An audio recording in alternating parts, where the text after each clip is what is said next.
So hello এভৰিওয়ান, তোমাৰ সকলোকে helping agro Assam YouTube চেনেলৰ অন্য এটা নতুন ভিডিঅ'লৈ পুনৰ স্বাগতম জনালোঁ। সো আজিৰ ভিডিঅ'ত মেইনলি তোমালোকক জনাব বিচাৰিম আসাম এগ্ৰিকালচাৰ ইউনিভাৰ্চিটিৰ ফি ষ্ট্ৰাকচাৰৰ ওপৰত। সো 2024ত আসাম এগ্ৰিকালচাৰ ইউনিভাৰ্চিটিৰ টোটেল 7টা ডিপাৰ্টমেণ্টৰ ভিতৰত যিকোনো এটা ডিপাৰ্টমেণ্টত যদি কোনোবা ষ্টুডেণ্টে এডমিশ্যন ল'ব বিচাৰে দেন তেওঁলোকে ফি ষ্ট্ৰাকচাৰ কিমান দিব লাগিব, যদি তেওঁলোকে হোষ্টেলত থাকিব বিচাৰে দেন ফি ষ্ট্ৰাকচাৰটো কিমান হ'ব, আৰু যদি হোষ্টেলত নাথাকে দেন ফি ষ্ট্ৰাকচাৰটো কেনেকুৱা হ'ব। সো সম্পূৰ্ণ কথাখিনি আজিৰ ভিডিঅ'ত আলোচনা কৰিম। সো ভিডিঅ'টো স্কিপ নকৰাকৈ সম্পূৰ্ণ চাবলৈ চেষ্টা কৰিব, আৰু যদি চেনেলটোত প্ৰথমবাৰ কাৰণে ভিজিট কৰিছে দেন চেনেলটো সাবস্ক্ৰাইব কৰি পেলাই বেল আইকন দবাই ৰাখিব, কাৰণ এগ্ৰিকালচাৰৰ যিকোনো আপডেট আমাৰ চেনেলৰ পৰা সকলোতকৈ পাব। সো বলক আজিৰ ভিডিঅ'টো আমি আৰম্ভ কৰোঁ।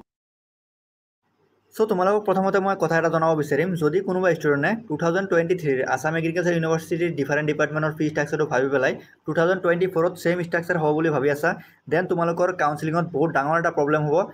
কাৰণ তোমালোকৰ 2023 ফি ষ্ট্ৰাকচাৰ মতে নিজৰ পইচাটো এৰেঞ্জ কৰি লৈ যাবা, আৰু যেতিয়া কাউন্সিলিঙত গৈ গম পাবা যে 2024ৰ ফি ষ্ট্ৰাকচাৰটো কমপ্লিটলি ডিফাৰেণ্ট হয়। সো তোমালোকে ইমান কম টাইমত পইচাটো এৰেঞ্জ কৰিবলৈ প্ৰব্লেম ফেচ কৰিব পাৰা। সো সেইকাৰণে তোমালোকক আজিৰ ভিডিঅ'ত মই 2024ৰ কমপ্লিট ফি ষ্ট্ৰাকচাৰ তোমালোকক জনাই আছোঁ। সো সেই হিচাপত তোমালোকে নিজৰ পইচাটো লৈ যাবা, কাৰণ কাউন্সিলিঙত তোমালোকে যেতিয়া এডমিশ্যনটো লৈ ল'বা, এডমিশ্যন লোৱাৰ আগত তোমালোকে পে'মেণ্টটো কৰিব লাগিব। যেতিয়া পে'মেণ্টটো কৰিবা তেতিয়াহে তোমালোকৰ এডমিশ্যনটো কমপ্লিট হ'ব। সো কিছুমান ষ্টুডেণ্টে মোক কুৱেশ্যন এটা কৰি আছে, যেতিয়া কাউন্সিলিং হ'ব, কাউন্সিলিঙৰ দিনাখন পে'মেণ্টটো নকৰি পেলাই ইয়াৰ কিমান দিন পিছত মই পে'মেণ্টটো কৰিব পাৰিম। সো তোমালোকক মই জনাব বিচাৰিম, কাউন্সিলিং যোনদিনাখন হ'ব সেই কাউন্সিলিঙৰ দিনাখনেই তোমালোকে পে'মেণ্টটো কৰিব লাগিব। যেতিয়ালৈকে তোমালোকে পে'মেণ্টটো নকৰা তোমালোকৰ এডমিশ্যনটো কমপ্লিট নহয়। সো তোমালোকৰ এডমিশ্যনৰ যিমান কাম থাকে সেইটো আসাম এগ্ৰিকালচাৰ ইউনিভাৰ্চিটি যোৰহাটৰ কাউন্সিলিঙৰ টাইমতে তোমালোকৰ হৈ যাব, আৰু তোমালোকে যোনটো ডিপাৰ্টমেণ্ট পোৱা সেই ডিপাৰ্টমেণ্টত জাষ্ট তোমালোকে গৈ পেলাই ৰিপৰ্ট কৰিব লাগে। সো সেই কলেজত তোমালোকৰ একো এডমিশ্যন ৰিলেটেড একো কাম নাথাকিব। সো তোমালোকৰ যিমান এডমিশ্যন ৰিলেটেড কাম তোমালোকে কাউন্সিলিঙৰ দিনাখনে চেছ কৰি আহিব লাগিব। সো এতিয়া আমি তোমালোকক জনাম যে 2023ৰ ফি ষ্ট্ৰাকচাৰটো কিমান আছিলে আৰু 2024ৰ ফি ষ্ট্ৰাকচাৰটো কিমান বনাইছে, কাৰণ বহুত ষ্টুডেণ্টক কনফিউজ হৈ আছে ছেইম ষ্ট্ৰাকচাৰ বুলি। সো মোৰ স্ক্ৰীনত তোমালোকে দেখা পাইছা, লেফ্ট চাইডে আছে 2023ৰ ফি ষ্ট্ৰাকচাৰ আৰু ৰাইট চাইডে আছে 2024ৰ ফি ষ্ট্ৰাকচাৰ। সো এতিয়া মই তোমালোকক ওৱান বাই ওৱান দেখাম 2023ৰ ফি ষ্ট্ৰাকচাৰটো কেনেকুৱা ধৰণৰ আছিলে আৰু 2024ৰ কি ইনক্ৰিজ কৰিছে। কিছুমান ফি ষ্ট্ৰাকচাৰ 2023ত নাছিলে কিন্তু 2024ত ইনক্লুড কৰা হৈছে। সো সেইকেইটাও তোমালোকক মই জনাম যে কোনকেইটা নতুনকৈ ইনক্লুড কৰিছে। সো প্ৰথমতে দিয়া আছে এ নম্বৰত দিয়া আছে ওৱান টাইম ফি। সো এক নম্বৰত দিয়া আছে ৰেজিষ্ট্ৰেশ্যন। সো ৰেজিষ্ট্ৰেশ্যন 2023ৰ কাৰণে আছিলে 1000, তোমালোকে দেখা পাইছা, কিন্তু 2024ৰ কাৰণে দিছে 1500। দেন নেক্সটত আছে টিউশ্যন মানি ৰিফাণ্ডেবল অৰ এডজাষ্টেবল। সো এইটো 2023 আৰু 2024ৰ ছেমে দি আছে 3000। দেন নেক্সট আছে আইডেণ্টিটি কাৰ্ড। সো আইডেণ্টিটি কাৰ্ডৰ কাৰণে তোমালোকে দিব লাগিব 200, এলুমিনি ফি 500, দেন ডিজিটেল চাৰ্টিফিকেট 500। সো ইমানখিনি বস্তু তোমালোকৰ ছেমে আছে 2023ৰ লগত, কিন্তু ইয়াত নতুনকৈ এটা ইনক্লুড কৰিছে। 6 নম্বৰ তোমালোকে দেখা পাইছা NCC অৰ NSS। সো NCC অৰ NSS 2023ৰ কাৰণে নাছিলে, কিন্তু 2024ৰ কাৰণে 200 ৰুপিজ এটা সিহঁতে এড কৰি দিছে। সো তোমালোকে 200 ৰুপিজ এটা এক্সট্ৰাকৈ দিব লাগিব। দেন 7 নম্বৰত আছে ট্ৰেইনিং এণ্ড প্লেচমেণ্ট চেল, যোনটো 2023ত নাছিলে, কিন্তু এই বছৰ তোমালোকে 2024ত দিব লাগিব 300 ৰুপিজ। দেন এডুকেশ্যন ট'ৰৰ কাৰণে তোমালোকে দিব লাগিব 5000। এইটো এটা বিগ এমাউণ্ট তোমালোকৰ কাৰণে নতুনকৈ ইনক্লুড কৰিছে, যোনটো 2023ত নাছিলে, কিন্তু 2024ত তোমালোকে দিব লাগিব। এডুকেশ্যন ট'ৰৰ কাৰণে 5000 এটা এক্সট্ৰাকৈ দিব লাগিব। এক্সট্ৰা মানে কি, তোমালোকৰ অভাৰঅল তোমালোকৰ যোনটো এডমিশ্যন ফি তাতে ইনক্লুড কৰা থাকিব। দেন তোমালোকৰ বি নম্বৰত আছে payable only in one semester. So কিছুমান বস্তু তোমালোকে অনলি এটা ছেমিষ্টাৰতে দিব লাগিব, নেক্সট ছেমিষ্টাৰৰ পৰা তোমালোকে একেটা ফি তোমালোকে দিব নালাগে। সো ইয়াতে দিয়া আছে মেগাজিনৰ কাৰণে দিয়া আছে 400, 2023ত আছিলে 300। সো ষ্টুডেণ্ট এইড ফি ইয়াতে দিয়া আছে 300, লাষ্ট ইয়েৰ আছিলে 200। ষ্টুডেণ্ট ছ'চাইটি ইউনিয়ন ইয়াৰ কাৰণে তোমালোকে দিব লাগিব 300, এইটো লাষ্ট ইয়েৰ আছিলে 200। সো চবতে 100 এটা ইনক্ৰিজ কৰিছে।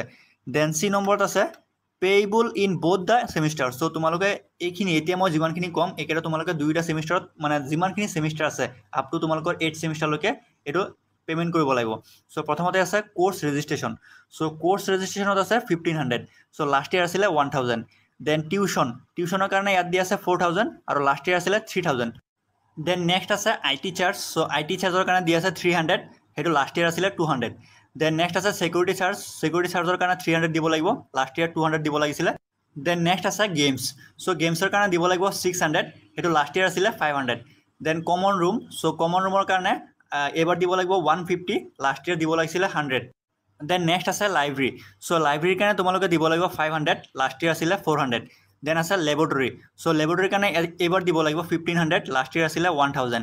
দেন এক্সামিনেশ্যনত দিব লাগিব এইবাৰ 1500, লাষ্ট ইয়াৰ আছিলে 1000, এণ্ড মেডিকেলৰ কাৰণে এইবাৰ দিব লাগিব 600, লাষ্ট ইয়াৰ আছিলে 500, দেন ষ্টুডেণ্ট ৱেলফেয়াৰ, চ' ইয়াৰ কাৰণে এইবাৰ দিছে 300, চ' লাষ্ট ইয়াৰ আছিলে 200, দেন এনাৰ্জি চাৰ্জেছ, চ' এনাৰ্জি চাৰ্জেছ এইবাৰ নতুনকৈ ইনক্লুড কৰিছে, লাষ্ট ইয়াৰ নাছিলে, চ' 200 ৰুপিজ এটা দিব লাগিব এনাৰ্জি চাৰ্জৰ কাৰণে। চ' তোমালোকে এতিয়া গম পাইছা কোনকেইটা বস্তু 2023 নাছিলে কিন্তু 2024 নতুনকৈ ইনক্লুড কৰিছে। চ' তোমালোকে দেখা পাইছা ফাৰ্ষ্ট ছেমিষ্টাৰৰ কাৰণে তোমালোকৰ যোনটো এডমিশ্যন ফি সেইটো দিব লাগিব 23,650, চ' লাষ্ট ইয়াৰ আছিলে তোমালোকৰ 14,000, দেন তোমালোকে ছেকেণ্ড ছেমিষ্টাৰৰ কাৰণে পে' কৰিব লাগিব 12,450, চ' লাষ্ট ইয়াৰ এইটো আছিলে 8,100, চ' তোমালোকে দেখা পাইছা কিমান ইনক্ৰিজ কৰিছে এইটো বছৰত। চ' এতিয়া তোমালোকক দেখাম যে HFCৰ কাৰণে কিমান দিব লাগিব।